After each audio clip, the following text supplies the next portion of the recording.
More developing news now. These people are in big trouble tonight. They are facing charges of child sex trafficking, prostitution, and sexual assault. And that's not all. The FBI busting dozens of pimps who they say were preying on young girls. Nearly a dozen MS-13 gang members were just arrested in Virginia for trafficking and brutally beating a 13-year-old girl. My name is Lindsay Bettis, and I'm from Sparks, Nevada. And I am about to see my daughter, who is 14, for the first time in 3 weeks. And she ran away to Mexico. Ultimately, at the end of it, they end up being sex trafficked. I'm so grateful for the Saving in America, because without them, I wouldn't be where I'm at today. It's amazing what they do. It really is. I'm so grateful for them. And to be in constant contact and have consistency and compassion with such a sensitive subject or situation. Yeah, and I've never even seen one of these guys yet. And they have brought back my daughter. Charges of child sex The trafficking, FBI busting dozens of pimps who and they sexual say assault. were That's not preying all. on There's MS-13. trafficking, I was trafficked and in sexual my assault. 20s. I admit that I've talked.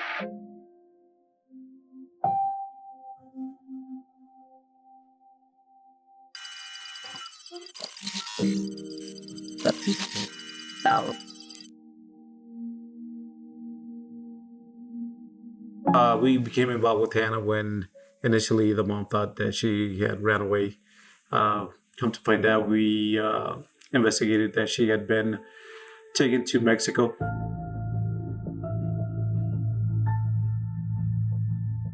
We got involved with Safe in America, or actually, they got involved with us. Somehow, Hannah's mom, Lindsay, located Safe in America, and then from that point on, we just started working side by side with them. The driving force was honestly Lindsay, who's Hannah's mother. She was the one that introduced us to them. And then from that point on, Frank and I started speaking with each other. And the communication was natural, and we just continued to work with each other. It was different, especially coming from a law enforcement perspective. We normally don't work with private organizations. So, it took a little bit of us sleeping out there and trusting what they were telling us. And I'll be honest, what sold us was when they provided us with a PowerPoint showing the location where Hannah was at, giving us the actual GPS location and photos of the house. From that point on, we were impressed with the work they did for us. So from that point on, once we knew where Hannah was at, we were able to communicate with the FBI, marshals, and local authorities down in Mexico. And we were able to get what we call eyes on the house, right? Surveillance on the house. And we were able to see Hannah in the balcony. And from that point on, we knew we had the correct location. And from that point on, we just relied on the Mexican authorities. And that was a difficult part for us, because we couldn't just go into Mexico and rescue Hannah. So we had to rely on all these other agencies to assist us.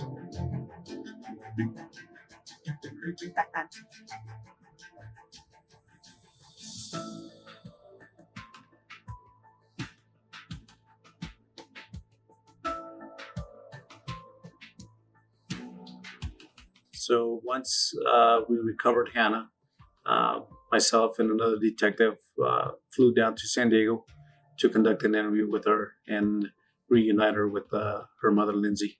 I would say that it was a fantastic experience to know that there's other people besides law enforcement out there that have the same drive and are there to help us, honestly. And we couldn't have done it without Saved in America. We were able to get the suspect prosecuted. We brought him back to the U.S. And he was prosecuted. Currently, he's still in prison right now. So to my knowledge, she's still here in Sparks, and I'm not sure where she's at, but I know that she's back here. I would say monitor what your kids are doing online, because that's how this investigation started. Hannah became friends with the suspect through YouTube, so you need to keep an eye on your kids and see what they're doing. Because if you're not paying attention, somebody else is giving them the attention that they're seeking. So I just want to say thank you to Save in America for assisting us in this investigation. Um, all I can tell them is to continue doing what they're doing. They do an excellent job. They are professional in what they do. And any other law enforcement agency that is working with Saved in America, I encourage you to work with them and offer them as much assistance as you can.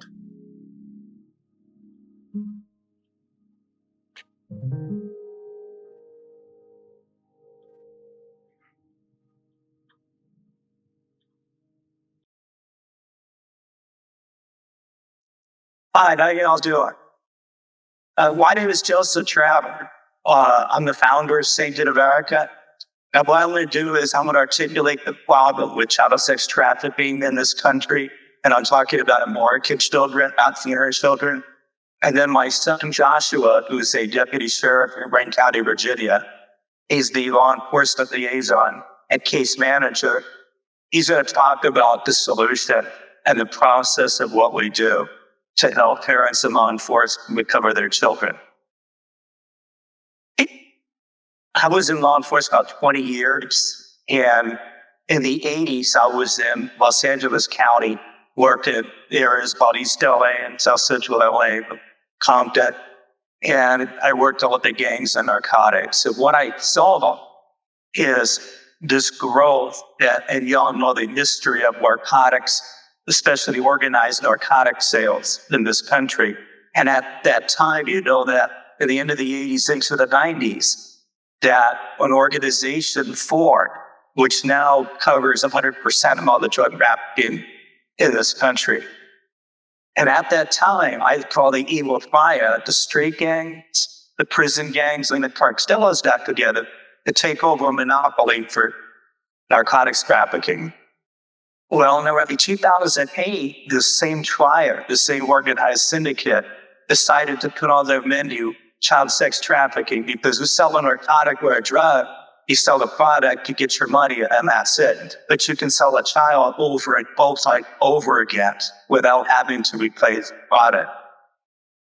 So in 2009, I had finished got my college degrees in criminal justice, et cetera, and went back to school at a Bible college to become a pastor. And I was doing several ministries around the Southern California area. And I read an article about a young lady named Brittany Drexel in New York who went missing. And I thought to myself, knowing what I do, that I hope she wasn't caught up in this child sex trafficking with this triad. And then about a month later, I read an article about the United States Navy SEALs rescuing children overseas. So I called the reporter and I said, hey, could you put me together with these Navy SEALs? And they said, sure. So I met with them, and through a series of meetings, I ended up working with the Navy SEAL retired Command Master Chief Kirby Burrell, who happens to be the last retired SEAL in Vietnam. And I said, Kirby, I know you're rescuing kids overseas, but do you know about this problem? Do you understand that according to the National Center for Missing and Exploited Children at any one time, and this is as I'm giving this presentation, there's 300,000 missing children here in this country, and these aren't foreign children, these are American children. I said, and by the way, with these 300,000, I said, there was a study done by Dr. Amy Carpenter of the University of San Diego, and I know Amy well, and Amy wrote a study for the U.S. Department of Justice, and it's sort of confirmed what we were finding is that 33 to 40% of all children that go missing in the United States, again, American children, become victims of child sex trafficking, which means there's 100,000 kids, American kids being trafficked today is now. So he said, I have no idea. So as I'm doing this, as Pastor does, I read my Bible every day, and I came across the verse called Isaiah 6:8. And the prophet Isaiah, I'm just going to tell you this, I'm not going to quote the Bible, I'm just going to give you the real deal here. So God comes to Isaiah and he says, hey, Isaiah, I got this problem. And who do I get to help? And Isaiah says, well, Lord, send me. And I'm just going to tell you, I said, I don't know if you've ever come across the crossroads where you think God's talking to you. Well, my recommendation to you is don't tell God no, because Jonah did, and that didn't work too well for him. So I decided with Navy SEAL Master Chief Kirby Storm and Saved in America. And the idea of Saved in America is that we don't charge parents or law enforcement to help find the missing runaway and children, because we know that 33%, 40% are going to end up being exploited in child sex trafficking. So we only use for operators, for retired police officers, former special operators, who become licensed private investigators. And for free, we have children law enforcement. Since December of 2014, our first recovery, after we put an organization together, we recovered a 14-year-old girl that was trafficked since the age of 11 in Oceanside, California, where coincidentally at the time I was a police commissioner.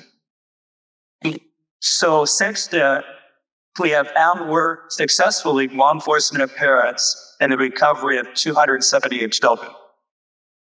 Incidentally, number 278 is a case we're working on as we speak here in Orlando. A 16-year-old girl that's missing that Joshua talked about later when he talks about the solution. So the statistics get even worse. According to a study in Madera County, California, once a young girl runs away from home within 48 hours, 30% of these runaways would be approached by a gang recruiter to be coerced into child sex trafficking. So what we do at Saved in America, we know what the problem is. And we also know law enforcement, and you know, if you have a runaway girl and you get a call and you take a police report and you enter the information in NCIC, and you don't investigate it. You don't have the resources to investigate runaway children. And this, of course, is one or two situations. Number one, the child could die or get seriously ill if they don't have medication, or you have physical proof of a physical abduction. So anytime a parent reports a runaway child, 1/3 of those children are going to be trafficked. And so what we do at Saved in America is we fill that gap between the parent and law enforcement to try to help gather the information to recover the child. And by the way, at 278 operations, we've never touched anyone. And that's why we use special operators, Navy SEALs, Army Raiders, and the Silent Warriors. And that's so we do surveillance technique, undercover technique. For example, the case you just saw, how we got on his line, the young girl, and was we had two of our operators who are retired intelligence officers from San Diego go down to Mexico, and they went undercover as taxi cab drivers, and that's how we got eyes on, so the federales could pick them up and take them to Homeland Security and get them back home. So with that, I want to show you another video, and this is a video of an operation that we do, that we did in Las Vegas. So we do two types of operations. One is a parent or law enforcement will contact us, but the second type is we'll go to a location, and this happens to be in Las Vegas, Nevada, where we'll do research for 2 to 4 weeks on all the missing girls within the general area. At this time in Las Vegas, we started off with 12 children. We ended up getting some workable intelligence on about 6 of the children. And then we went to Las Vegas and did coordination with the Las Vegas Metropolitan Police Department. We actually did a training session for that. And then we did this operation. So go ahead and start the film. Sean, I got a girl moving down 28th, northwest on 28th. I can't really make her out, but she's moving up the street right now and she looks kind of young. Yes, I text you an image of a girl we just took a photo of. I think that's your daughter. North on 28? Yeah, you're heading in the right direction. I just saw you turn. We're a group of former police detectives and Navy SEALs, other special operators that, for no charge, look for missing and exploited children or runaway children. This young lady, 15, we had to recover her twice. The parents had a party for her when she got out of rehab. One of the rescues we had was a young 15-year-old in Del Mar, California, that we chased for 3.5 months across this country and eventually recovered her in Jacksonville, Florida. She was training to be an Olympic star. This girl we took out of a gang house in Compton where they had her sold and ready to ship the next day. They take the girls and sell them to the different other gangs all over the country. They do all of the work pro bono, and these guys work long hours, completely unpaid in addition to their day jobs, for the sole purpose of reuniting these children with families. December 2014, we had our first recovery of a child, and that was a 14-year-old girl from Oceanside, California, where I live, and she was trafficked since the age of 11. Since that date, we've had 192 successful operations and recoveries. 192 cases out of 192. So you've had 100% success rate? Correct. We got together and decided to become licensed, insured, private investigators, never take money, work for free for parents, and bring home or gather these children who are runaways and missing before the predator can get a hold of them. Saved in America acts as the eyes and the ears, and they act as long arms to help law enforcement figure out where these girls are and bring them back. They saw there was a void in the system as far as the ability for local police departments and parents who have concerns for their runaway children to find them. My name's Kirby Hurrell. Listen, I'm a retired Master Chief from the U.S. Navy SEAL teams. I was in the SEAL teams for almost 38 years. I was in over 60 countries chasing bad guys and watching these kind of child travesties happening all over the world. SEALs, special operators, former law enforcement. I mean, it just shows that this is their heart for service, right? Unfortunately, here in Las Vegas, sex trafficking is an issue. 40% of all runaways become victims of child sex trafficking. And it's a little bit higher issue than most places in the United States. Currently, according to the National Center for Missing and Exploited Children, there's 300,000 missing children in the United States. The difficult part is that you'll notice that in these lists, a good percentage of them are foster kids, so they don't have a parent. 60% of the missing children, of the 300,000 out there, are foster kids. So they don't have any parents. And it's very, very difficult, if any of you work with social workers, to get any information from them. Let's say you don't have a positive ID and then the police get there and the child has a phony ID and you don't have a parent to verify. Well, then it becomes, well, you say that's who she is and she says that's not who she is. So where do you go from there? People rely on the police department to help them with their problems, which is what we do in totality, but we also have limited resources and we have a lot of other issues we deal with besides sex trafficking. So the child ends up being arrested, not the pimp, for prostitution, but you can't be charged with prostitution if you're a minor. So they find out the child is a minor, then they have to let them go. They recently passed that law, I think it was last year, where if you're a minor and you're caught prostituting, it's not a crime. And the pimps tell the kids this, so they say, well, just don't say anything to them, and they have to let you go, which they do. And guess who's out in the front of the police station? The pimp, picking them up and taking them back. And I have 3 cases right now where I know exactly where they are, and I've packaged it up and I sent it to law enforcement. So now it's up to them to go and recover her and then try to get her help. And a social working program has no effective way to go and find their own missing children. if you could have a private organization come forward to assist you in that endeavor, we will embrace them, we will bring them on board, and we appreciate it. The ability to bring them back to their families, to give them the opportunity to live the life that a child should be entitled to live in this world is what they enable. What happens, these kids get plied up with drugs 14-year-old girl we took out of a cartel house in San Diego under the influence of heroin. Was gang raped and beat and prostituted for a week before we got her. And she wasn't even from California. She was taken from Utah. They can sell them over and over and over and over and over and over again and not have to keep buying new commodity. They just need to give them drugs for that once or twice period of time, and that's their only investment. So if they invest $20 to $50 to $100 and get their hair done once and their nails done once, a little bit of drugs, and they make, every time they sell the girl, $100 bucks, and they sell her 6 to 8 times a day, you see the return, 7 days a week. Trafficking is a multi-billion-dollar business.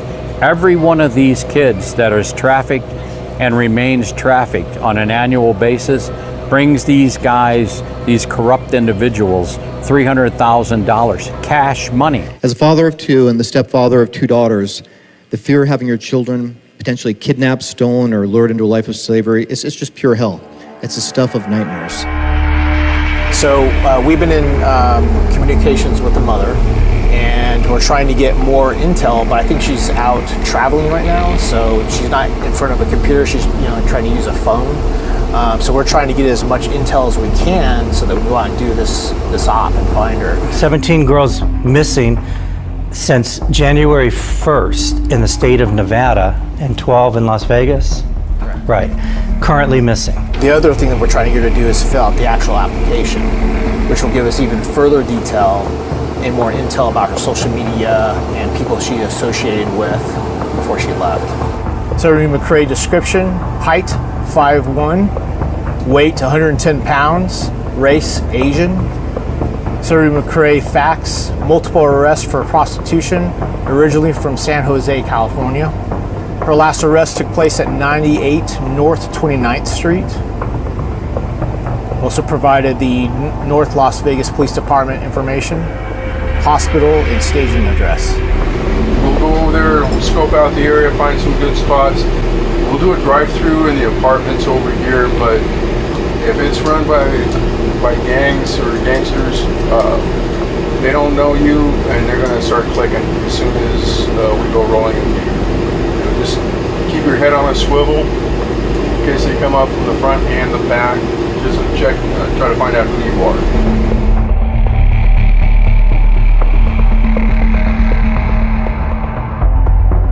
If it looks like a bad situation, I'm pulling us out. I'm not going to risk your life and my life,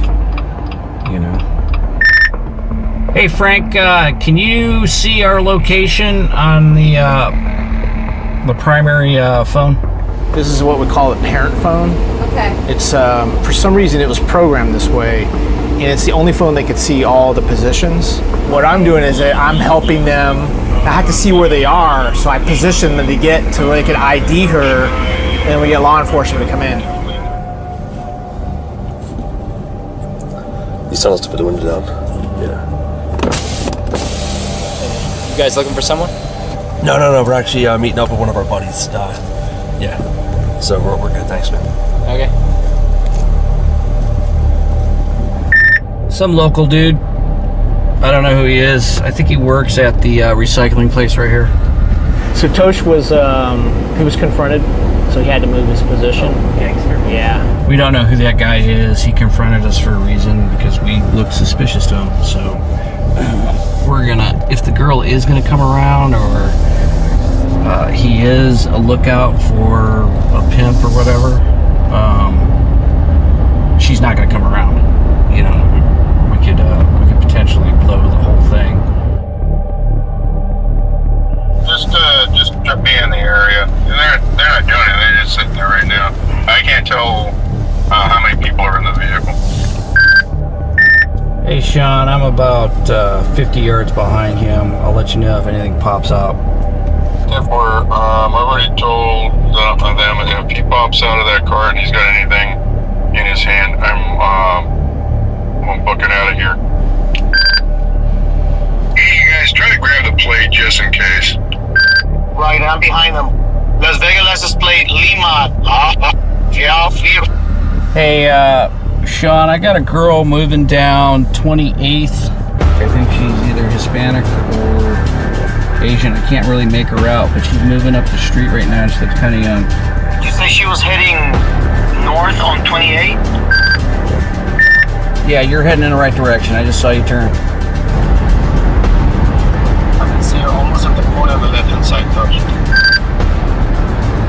Now she's traveling eastbound on Stewart. Did she there?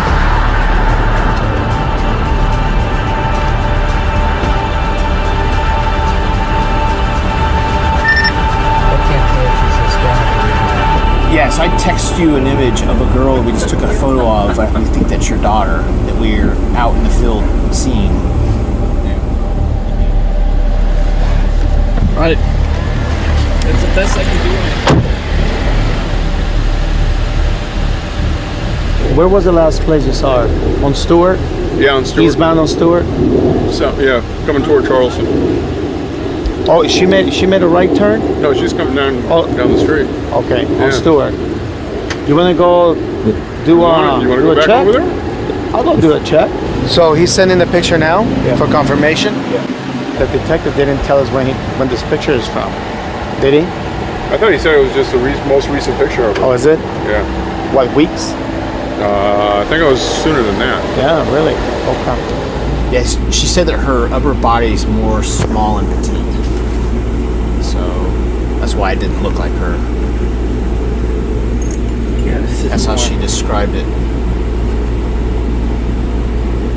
It's hard to tell with the hat, but she's just about the right size. She's about the right size. Hey, let me go over there, get ice on, and then have him send me get me on the radio. Let's go check it out.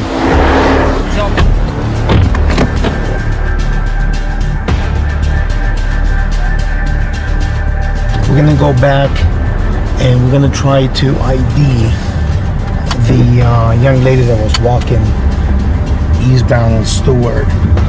But again, you know, the power of makeup and the way the girls change their hair, it's difficult. One day they look one way, tomorrow they look the other. So it's not her. Yeah. Yeah, she definitely doesn't think it's her. But her mother just like automatically knew it wasn't her. Yeah, mom's know. Yep. We've got some good intel. We know this is where she's at, and then we come back, fight another day. You know what I mean? So. Okay, now we got a general area. Yep. Okay, and she doesn't. You know, we're not burnt.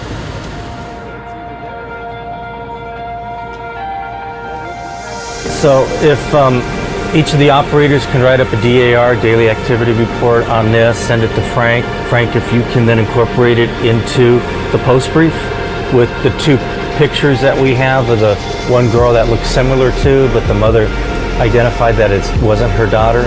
And then we'll send that to the detective and send it to the case manager for the Dropbox. I think it went extremely well. First of the operation, we identified a girl that looked very similar. You know, when we put her pictures up and you compare her just to the photos that we had at the time, we had a very good similarity that could have been her. Absolutely. But yet, when Mom said that's not my daughter, and then we got the new pictures from Mom, of course, then it was a different story. But for purposes of our operation, you know, it looked like it came really close. We mobilized it.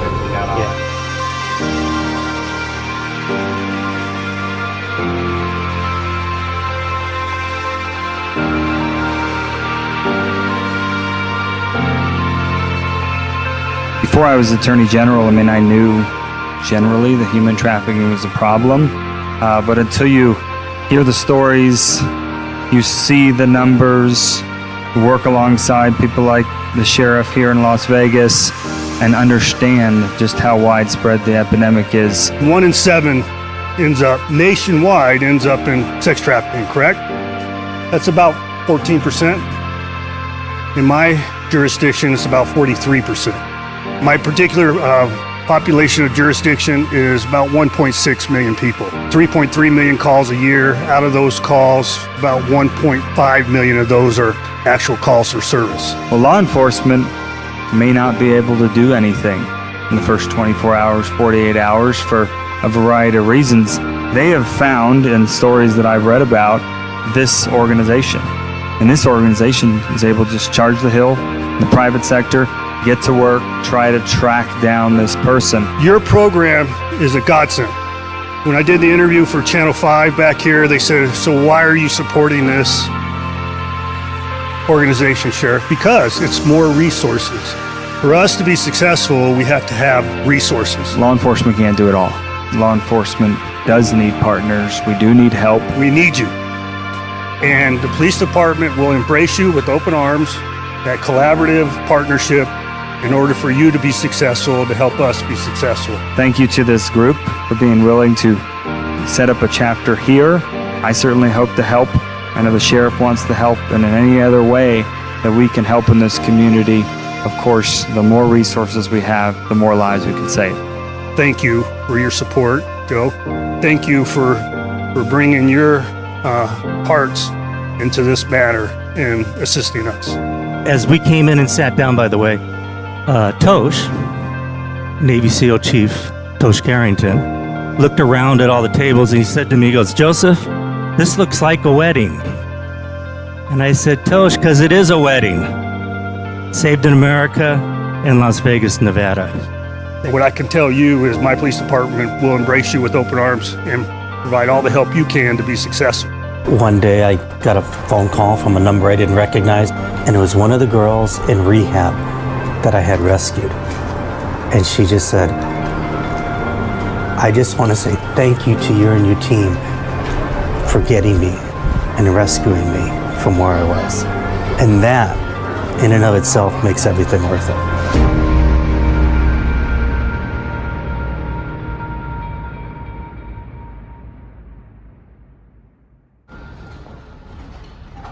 Howdy. How you guys doing? So I'm Josh Travers, the law enforcement liaison for Saving America, the case manager. My dad already said deputy in this little tiny county, Greene County, Virginia. If you never heard of it, it's okay, you probably never go there. But I also work really hard in my off time to help other law enforcement agencies with all this information so we can help recover these missing and exploited children. What I want to go over with you is how Saving America can help y'all in law enforcement and other agencies that may not be represented here. But before I do that, I want to let you know that that entire intel package that we gathered was taken, I put it together, I handed it off to Las Vegas Metro, and that young lady was recovered and brought home. What Saving America does for law enforcement, we provide social networking investigations, we provide human intelligence through cyberspace and boots on the ground. We provide surveillance hours using licensed and insured private investigators that are, as he said before, former special operators, retired cops, and now active police officers as well have joined our ranks, federal, state, and local. We came up with the idea to add a current law enforcement officer to be the law enforcement liaison that speaks the talk, you know? I know how to call agencies, I know exactly which a lot of times their policies are on information sharing and everything. So I know that any NGO that calls you isn't going to get information from you because that's just not part of the policy. So I make sure to let you know that we give you information. We don't ask for information. That's part of that mutual understanding. We preserve all of our evidence, whether it's social media, boots on ground, photos, video. We preserve it in the package to then give to the law enforcement agency, so if they want it for prosecution, they can have it. After the fact, we help provide possible rehabilitation services. We look for lockdown facilities in states that don't have lockdown facilities. We work with parents to use their medical insurance, Medicaid, all that to find the rehabilitation for these children. We have a 6-step recovery process. As you can see right here: rescue, record, examine, summarize, coordinate, unite, and equalize. Record, we get initial contact with the parent, we get a power of attorney which helps us to act on the behalf of the parent to recover their child. We gather intelligence, we create a plan, and we begin to execute. We examine the social media investigation in step 2. Under examine, we incorporate our intelligence, we start working up a case package, and then I call the law enforcement agency and develop a relationship with that detective that has a report. Summarize, we prepare a case management system, we incorporate all of our social media investigation, we filter it out to what's pertinent to put in the package, and we develop our leads from there. Step 4 is coordinate. We did that last night. The reason being, I'm going to show you, and I'm going to request that, again, that there's no pictures being taken, no video, because the next slides I'm going to show you is an active, ongoing investigation we're actually conducting here in Orlando looking for a missing 16-year-old girl.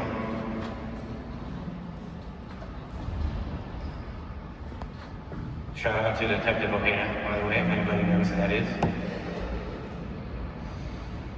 So right here, step 1, record. This is part of the case package right here. This is Janiyah Jackson, and I just want to let you know, you're all sworn law enforcement in this room, so I can share this with you. All right, just want you to know. All right. It's a missing poster we create for every child. So when we talk to the parent, we say, hey, did you report them to law enforcement? If you haven't done that, you need to do that now. You need to contact the National Center for Missing and Exploited Children, get them reported now. Then we create our own missing posters. These are other photos of her.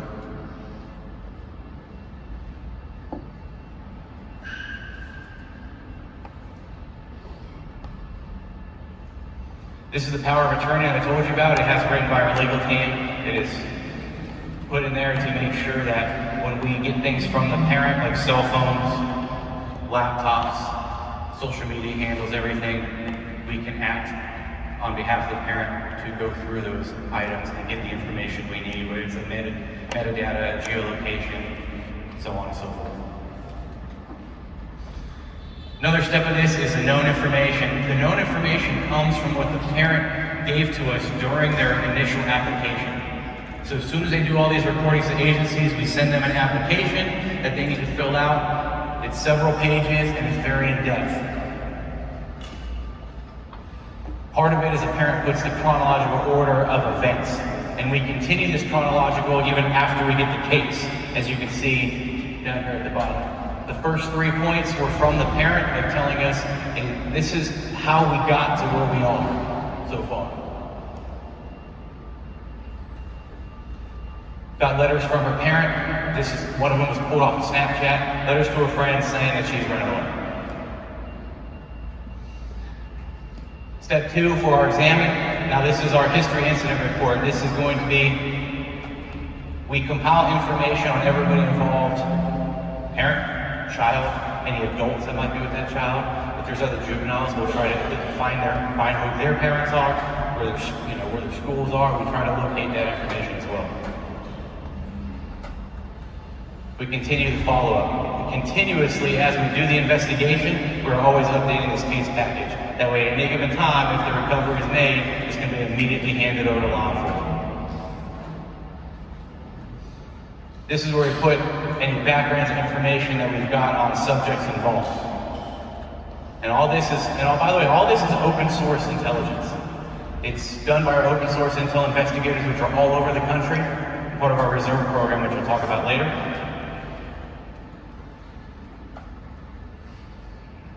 This is the 22-year-old male that has taken this 16-year-old.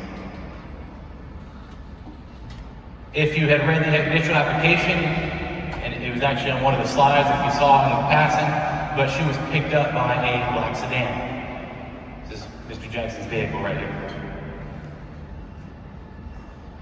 Combing through social media, we found past pictures of the two together.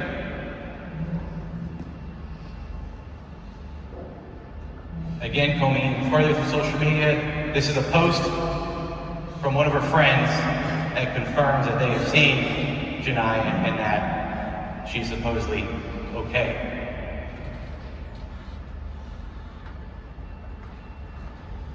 Step 3, mission briefing, workable intel. So we've gotten all of our intelligence, we put it into the case package, and now we decide, hey, what's actionable? What can we use moving forward?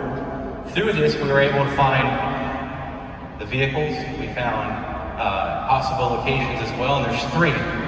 So we started in Orlando, and now the 3 possible locations, as you can see here, St. Augustine, Jacksonville.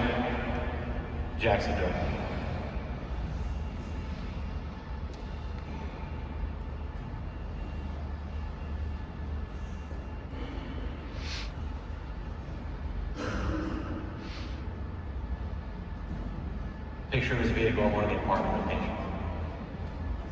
Now, I said step 4 was coordinate. Well, we did that last night. When we got all this information, I had a completely another presentation planned for y'all.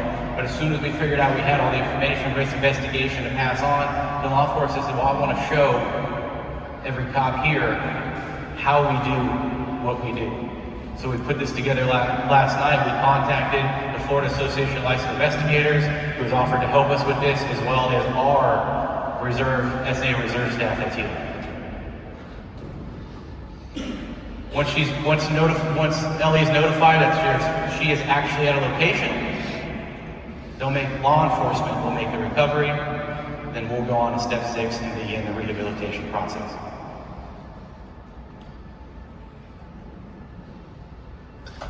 So currently, here in Saving America, we realized that having one active team on one part of the country was not helpful for going across the entire country. So we've developed a system of reserves that go across the entire country.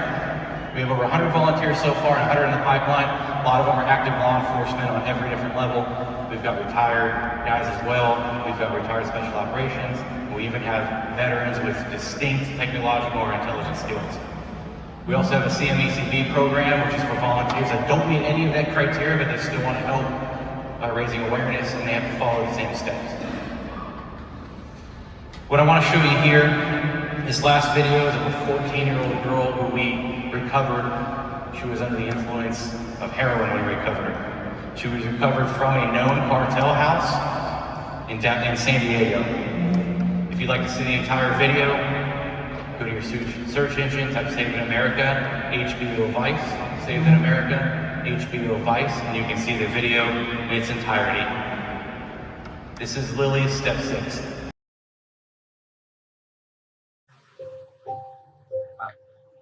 My first reaction was to call law enforcement and see what they could do. And for a whole month, nothing. I just came down to realize that this was going to be a thing that I had to take the initiative to go out and do something. So I did. Mostly the parents are in a panic stage and they're waiting for something to happen. So now the family is at a standstill. They have to go find their child on their own, and most people don't know how to do that. So we fill that gap. I was strolling through Facebook trying to see if they have found the other girls that went missing with my daughter. I came to this post where it said that they had found most of the girls that were missing. I reached out to Tex Witt, which I had a contact with Susie Rivera. They did not realize that there was another 6th girl that went missing.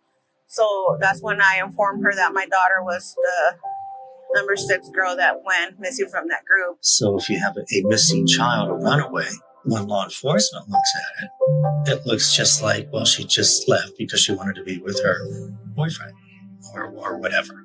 So it doesn't appear to be a high priority situation. I was able to contact Joseph Travers and let him know all the situation. As soon as I told him, what the problem was and who my daughter was, he took interest right away. He explained to me that they were able to locate my daughter, and it was an urgent matter, and if I wanted to be part of the operation to recover her, and I was able to come with them in this journey to recover her and pick out my daughter from a line of girls that they have found in this one location, and I was able to pick out my daughter and take her home with me. When I was young, I got convinced to do stuff that I didn't want to do because I was young and I just thought, like, you don't really think clear when you're younger, so kind of do things that you don't really know what you're doing. I was the mom that just let everything fly by, and I was okay with, okay, you're going now, okay, see ya. Before you do anything, you make sure that you really do know them well, and like your mom knows them well, and like your family knows who you're hanging around with, because you never know how people could really be. My fault at this was I was too trusting. I trusted those people that were harming my daughter. My life is better right now, and I have a lot of things I'm looking forward to. And I just feel like free now. Feels better. Thank you to Joseph Travers and the team. They're amazing guys. When you're away from home, they make you feel like you're safe. And I thank you guys for making us feel that way. First, I was kind of scared because they looked like people I don't know, I just didn't know who they were. But then I met them and they seemed like really nice and like they're just trying to help people. They're here to help me, not hurt me. If it wasn't for them, I wouldn't have my daughter now. And I completely say how blessed I am and to have met them and met the people that I met during that awful journey. It's been a hard road, but I am so grateful to them. You don't know how grateful I am to you. God bless you and keep doing what you're doing. Thank you so much. Mom, I'm grateful that you guys took the time to find me and did whatever you can, because I don't know where I would be right now if you guys ever took the time to look for me. Lily, you don't know how grateful I am that I was able to bring you back. I really don't know what I would have done if I was able to recover you. It would have taken a toll on the family. And I just want to tell you that I really, really love you. And I know we've gone through a lot of stuff together. But guess what? We're making it. We're doing it. And we need to make the best of this. I love you. Mom, I love you so much.